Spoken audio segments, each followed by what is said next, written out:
5 things we learned from Man United 4, Bournemouth 4. What a match that was. I think it's safe to say now that this is Man United's best front three. Bryan Mbeumo, Mason Mount, Matheus Cunha. They were absolutely electric in that first half especially, and after the 6 minutes of madness at the start of the second half, along with Bruno Fernandes, Ahmad, even Diogo Dalot was getting on the act.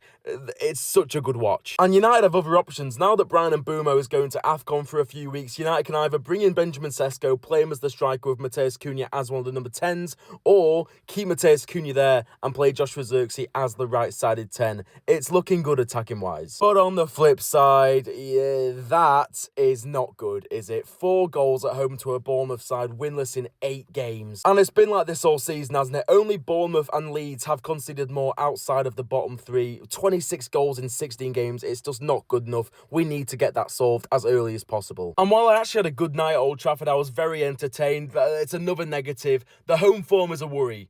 The 11th best home form in the league now. 3 games winless. We lost against Everton. We dropped points against West Ham and against Bournemouth. 2 points from a possible 9. Imagine where we could be if we got wins in those games. We need to fix the home form quickly. Aidan Heaven made his 3rd consecutive start against Bournemouth, which obviously is very notable. And I think there is a lot to like about his game, especially on the ball. He's so calm, so composed. He can bring it out into midfield. He's confident with the ball, but there's also a lot of work still to be done. He's still only 19 years old. We can't forget that. But defensively, positioning-wise, his awareness...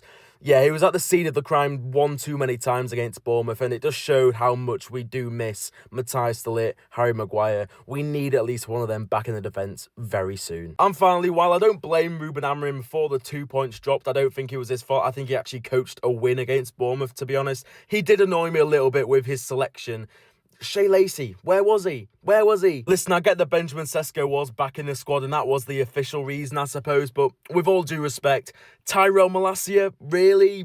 Was he really needed in the squad? Not only was he in the bomb squad a few months ago, he was literally exiled from Ruben Amorim's squad, but Patrick Dorgu was on the bench as well. 5 other defensive players were on the bench. We did not need Tyrell Malacia on the bench. Shea Lacey should have been on there because it was Benjamin Sesko, Joshua Zirkzee, and that was it in terms of attacking options.